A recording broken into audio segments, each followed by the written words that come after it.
Here's an interview from one of our past shows on Rock and Metal Revival. If you're interested in hearing full shows, go to our Facebook page and check out our list of affiliates for times and places where you can hear Rock and Metal Revival. There's Anthrax and I'm Alive on Rock and Metal Revival, and they are the Saturday night headliner at this year's Milwaukee Metal Fest, going on May 26th through the 28th at the Rave and Eagles Ballroom.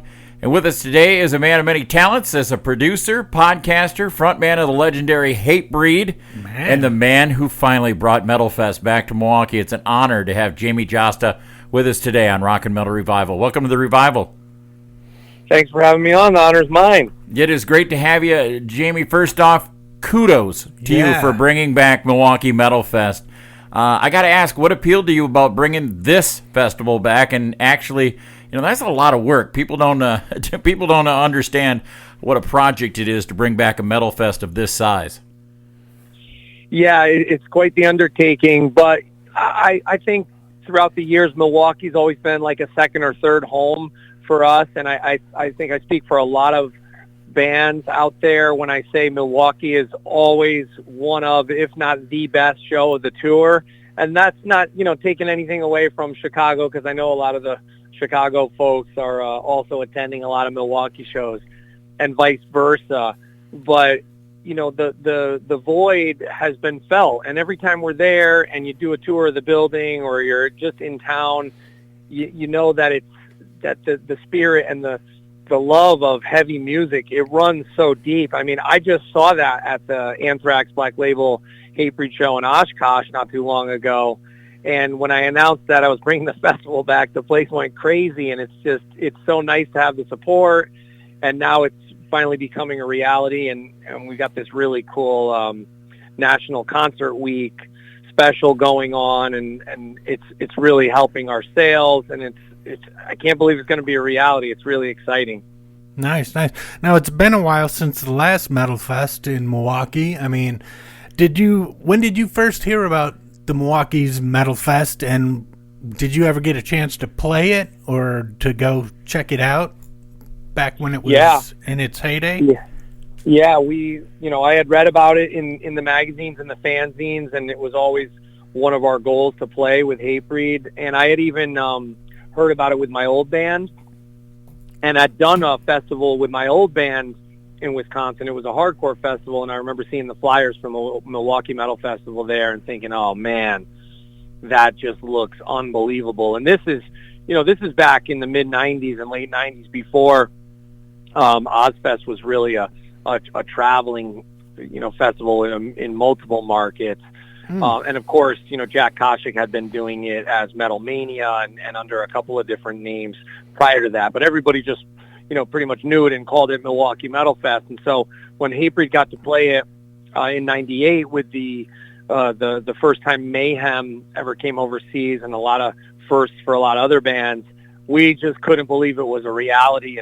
And throughout the years, you'd always hear the stories, and you'd hear just these legendary tales of the infamous Milwaukee Metal Fest, and I thought this is the perfect time to bring it back.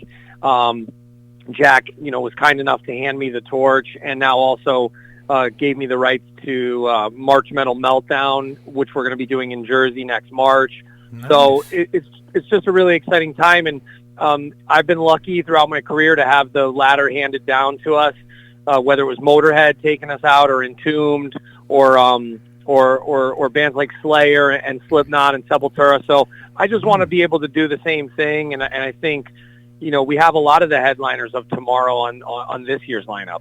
That's what I wanted to ask you about, Jamie. I look at this lineup, and it's a who's who of metal. How did you go about picking up this lineup, and is there a band on there you wish would have been on the lineup? The international band booking was the biggest challenge, and I know a lot of staunch metalheads. I don't want to call them elitists, but they're people who've seen a lot of the bands that we have on the lineup that were hoping for some more international artists.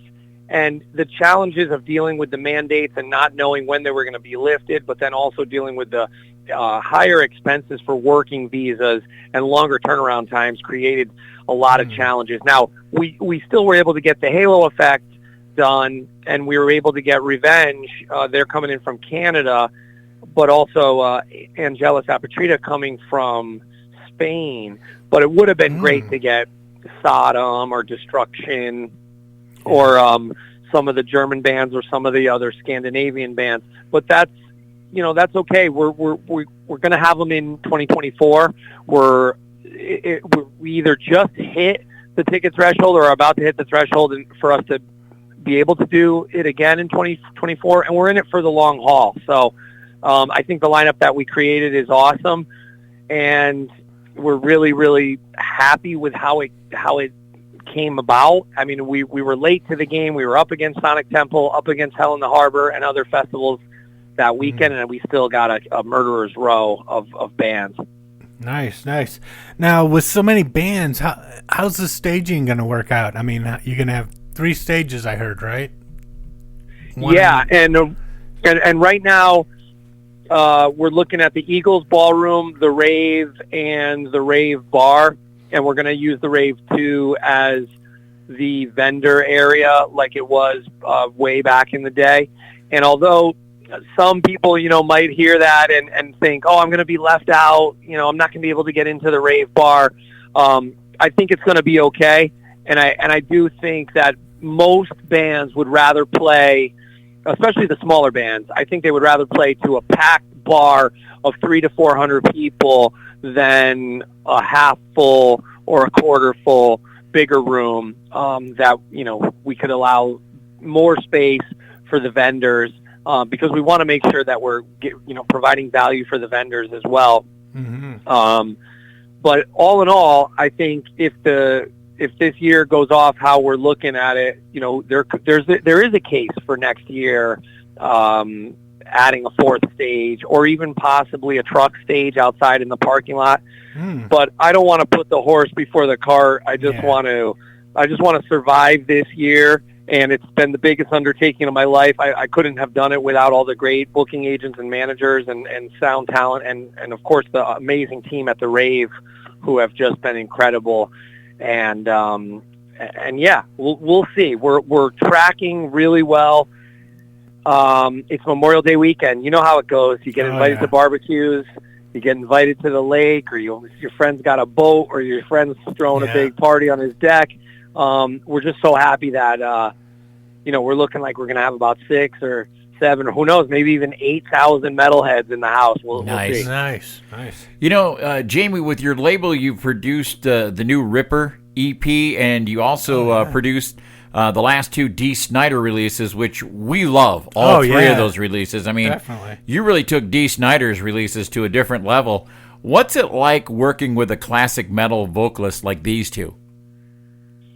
Well, thank you so much. No, that's music to my ears. The D project was really vindicating because, like the Milwaukee Metal Fest, it started as a crazy idea on my podcast, and then I had to sell people on it. And a lot of people from the beginning were very skeptical and very sort of blunt in their feelings that maybe this wasn't the great idea, or maybe this was too much of a financial risk. And so getting backers early on, especially with D, was challenging, with him coming off a Broadway album, which, I'll give it to his diehard fans. They bought it. I mean, he sold 6,000 or 7,000 physical copies of that album. It wasn't what, fans like me wanted, but that's what led me to the pitch of him singing over metal. I think, if he hadn't had done that Broadway album, I don't know if I would have pitched it,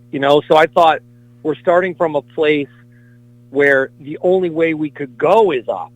And he's up there for me. He's always been up there with Ozzy, with Dio, with Coverdale, with with Axl Rose. I mean, there's Brian Johnson. I could go on and on. I mean, he's naturally talented. It's a voice box like no other. There's been multiple doctors that have looked in there and put the scope in there and said that, the way his chords, I don't know if it's genetics or if he's one of a kind or whatever, but the way his chords are, he can, he has this amazing range, but also has this scream like that's just perfectly suited for brutal music. So having put like almost $80,000 of my own money into it, and shopping it all over, I was really sweating it. And then when I started playing the music to the labels, we got into a little bit of a bidding war, and it ended up going to Napalm, who really believed in the project. And I really have to hand it to them. There's not a lot of labels out there that would take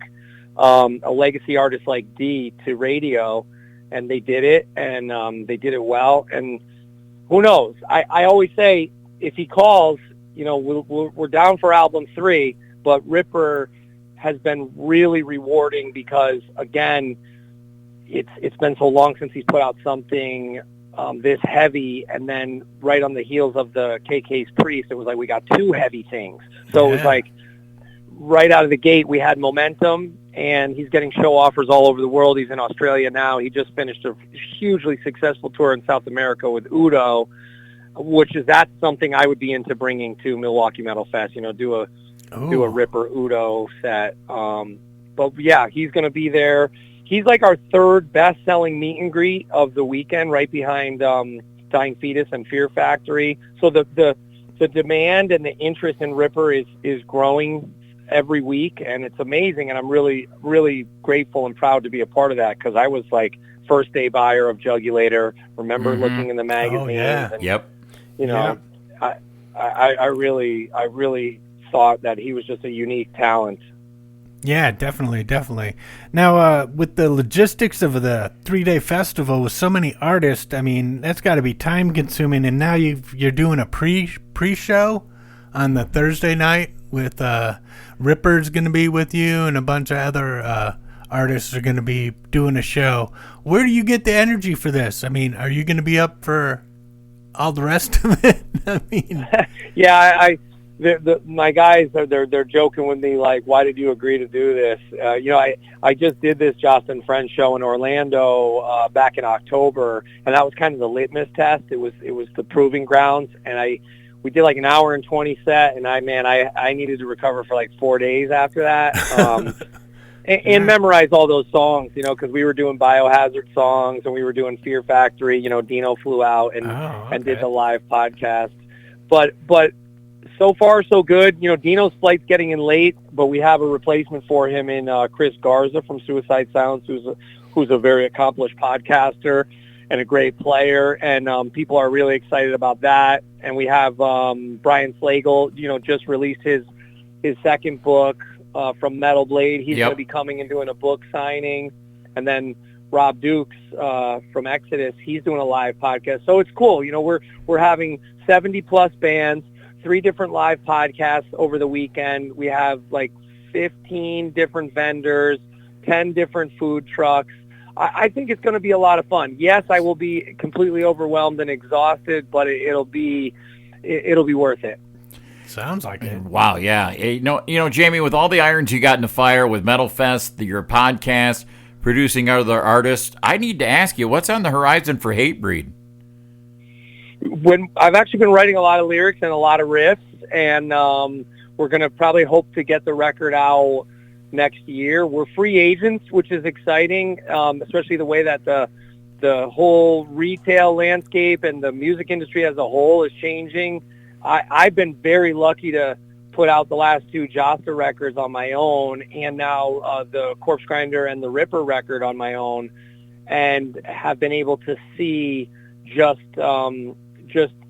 like how dedicated the fans are. They buy the bundles, they contribute to the albums, they help fund the albums. So we're looking for a unique situation with Hatebreed, whether it's distribution or doing something on our own. We'll see what happens, but the opportunities are out there, and we're willing to listen to them all and consider them all. And I think coming off the last record with the weird timing and then kind of getting 2 big breaks, getting to do the Megadeth tour and then getting to do the Anthrax tour, it breathes new life into that record. So it didn't feel like the record was shot as much as it felt originally like the record was just shot in the foot. So I like that people are just discovering it now, but yeah, I do want to follow up sooner than later. Cool. Now, Hatebreed's got a European tour coming up. How are the audiences different over there than they are over here? Well, right now they're like more, I guess, excited and energized than ever, especially with the bands that haven't been there like us in 4 or 5 years. So that's nice to see. It's nice to read the messages and see the enthusiasm in the comments and stuff. Of course, you're always going to get the people like, why aren't you coming here? Why aren't you coming there? You always skip Scotland, or you always skip Dublin. And we just, we tell everybody, like, look, the offer's got to come from the promoters, but we've been very lucky in that we get on these really big festivals with mainstream metal and rock acts, and we are able to hold our own. And I think in doing that, it helps us in America because we ingratiate ourselves with these bands like Megadeth, who had seen us in Europe before, but for whatever reason, we had never been able to get on their tours. And we had been submitted on every Megadeth tour for the last 20 years and always got turned down. So, In Flames' loss was our gain, and it was great to have Mustaine's support. But, you got to get your foot in the door, and that amazing reaction that the European fans gives us then is seen by the bigger bands and their managers and their booking agents, and then they know that we're going to bring something to the table. Nice. Well, I know I, for one, and I know a lot of fellow metalheads are really looking forward to this Memorial Day weekend in Milwaukee. Definitely. And Jamie, where's the best place for people to learn more about the Metal Fest and how to get tickets? They can get tickets at therave.com/metalfest, or they can just go to facebook.com/Milwaukee Metal Fest. We also have MilwaukeeMetalFestival.com, and then MKE Metal Fest on Instagram. Today is set time announcement day, so there will be some very happy and elated people, and there might be some people who are a little miffed that they're going to miss 5 minutes of one band to go see 30 minutes of another band. But when you try to please everybody, you end up pleasing no one. So we really think we did a good job with this curation and with the set times and the staggering of all the sets and making sure similar acts don't clash. But we will know today when the big reveal happens how we're looking. But yeah, we're really excited. Nice. Now, a serious question: do you think the song "Cling to Life" from Hatebreed's "Weight of the False Self" could have benefited from maybe adding some cowbell? Yes, I do actually, and I just did a best cowbell episode on my Patreon. If anybody's down to check out patreon.com/Jasta, I did it a month or two back, and I was like, hey, Pantera's had cowbell, Sheer Terror's had cowbell. I mean, there are a lot of heavy bands that have had some cowbell. We have yet to do it, so who knows? Maybe there'll be an opportunity for the next one. Can you name a more metal instrument? Yeah, I mean, it's solid metal, dude. I mean... I know, and some believe that that's the snare sound on Saint Anger. Oh, yeah. Yeah, exactly. Hey, Jamie, we appreciate your time today, and I look forward to seeing you in Milwaukee. And you're always welcome back here on Rock and Metal Revival. We appreciate your time. My pleasure. Thank you so much for all the support. Yeah, make sure you come by and say hello.